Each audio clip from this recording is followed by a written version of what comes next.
What's up, Everyday Blades? Man, so I go to different pawn shops and things looking for unique knives and find deals on knives, and I'll resell them.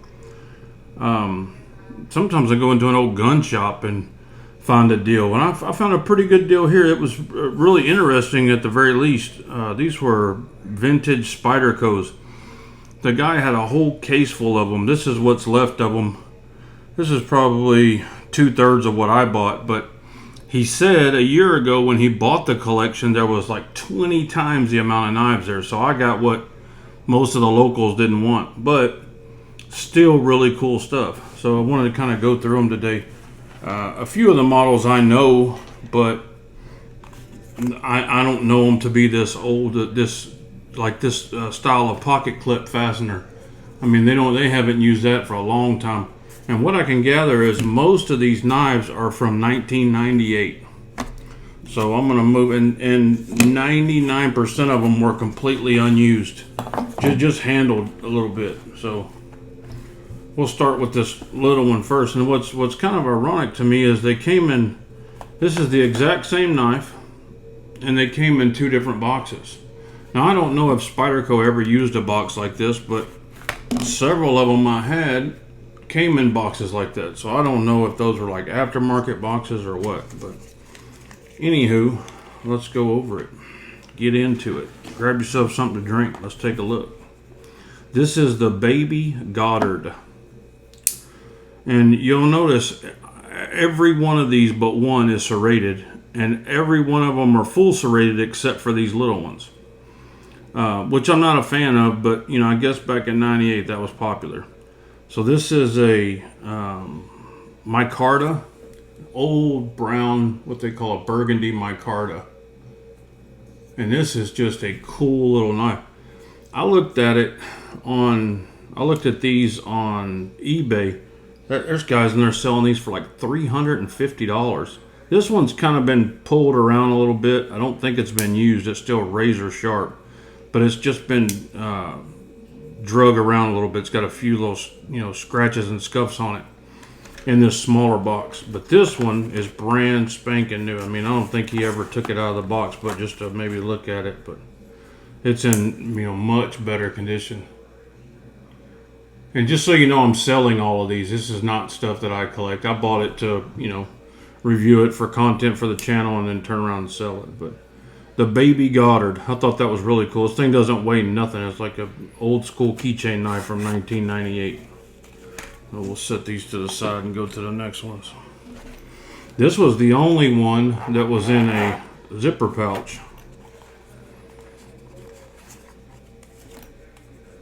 And what was cool, he had them all labeled and the name on there, because man, it would have took me forever to figure out the name. It's got all the paperwork from 1998 in it. I'll show you the kind of Spyderco paperwork they used to come with. This is the Civilian. That's traditionally maintained, and they all kind of say the same thing. But anyway, they put a description of the knife in there. And then you had your little warranty card to send in. Back in the day, you guys, some of you older guys like me will remember everything you bought had that in it. We didn't have a lot of online back then, or any. The ultra fine tip is much stronger than it appears. The knife is guaranteed against defects, as all Spyderco knives are, but it is not guaranteed against abuse. Well, it's still got the same warranty these days, and that's how it should be. So here's two things I would never have purchased for myself: is the hawkbill or the serrated. But man, this is just a well-built knife. But this right here gives its age away. Look at that Phillips head screw on that Spyderco, and the rest of them. And you'll notice on all these knives, none of these knives have screws. They're all pins. They're pinned. The only thing screwed is the pivot and or the pocket clip. But yeah, this must have been a little bit higher end than some of the other ones, because it came in a Spyderco pouch. Oh, and the name of this one is the Civilian, if I didn't mention that.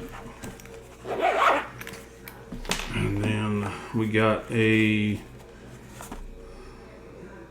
Delica, Spyderco Delica, which is still sold today. But the Delica today does not have that type of pocket clip screw on it, or that type of pocket clip. And I don't believe that it's pinned. I believe it's screwed, but I'm not positive of that.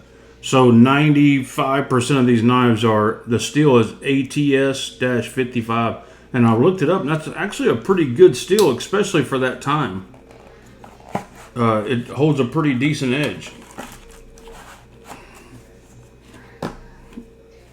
And this one is the Endura, the larger one. This is the Endura serrated VG10. I think this is the only one I have is VG10. VG10 came after the 55. What was the other blade steel? That STS55 or whatever it was. I've got it written on here. ATS55. So VG10 came along after that.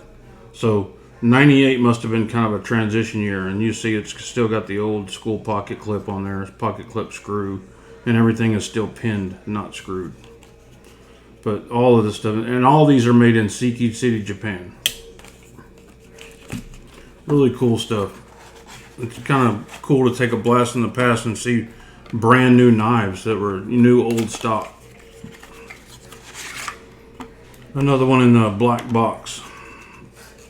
This is the Matriarch. Another Hawkbill serrated ATS55 steel. All pinned, same screw for the pocket clip.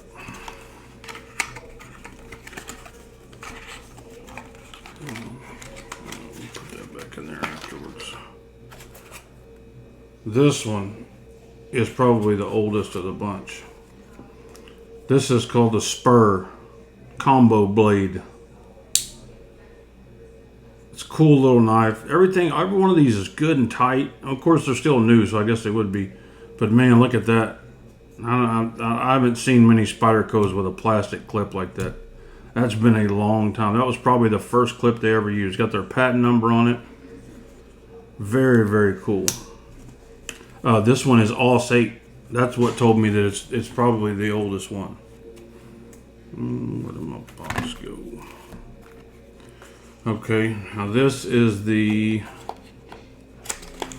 it's going to be a surprise. There's lots of Navigator. Gen 1 Navigator. Really cool.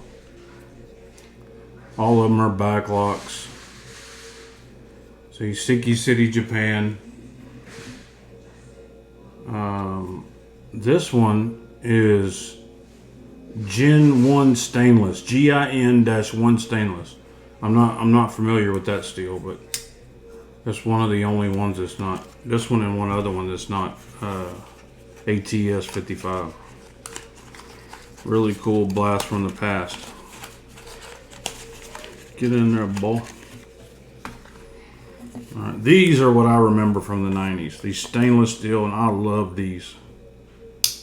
Just good looking. I mean, back in 1995, 96, this was the coolest pocket knife you could buy that I knew about. I didn't know of any better pocket knife. I had one, and my good buddy had one.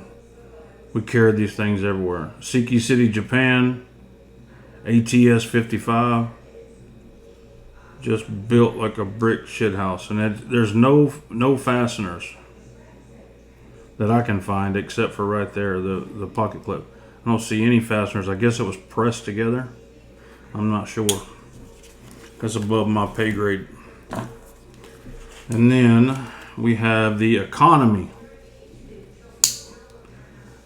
Full serrations, backlock, all pinned except for one screw. This one's actually G10 instead of FRN, like the other one that was in the pouch. Older style clip. I don't know if that pattern is still the same. I don't think it is. This is a tip down carry, which nobody carries anymore. It doesn't even give you the option to carry tip up. That's kind of crazy, huh? I guess the economy folks didn't get that option. And last but definitely not least, this is my favorite one because it's plain edged. ATS55, Siki City, Japan, pinned all the way down. It's got that. I don't think this is a bad pocket clip fastener at all. I think that was a great deal. Obviously, they found that the screws worked better for them for some reason, but all of these knives are razor sharp. So, anyway, guys, that's it. That's my little vintage Spyderco collection I wanted to share with you. God bless you and your families. Say a prayer for our country. Good night.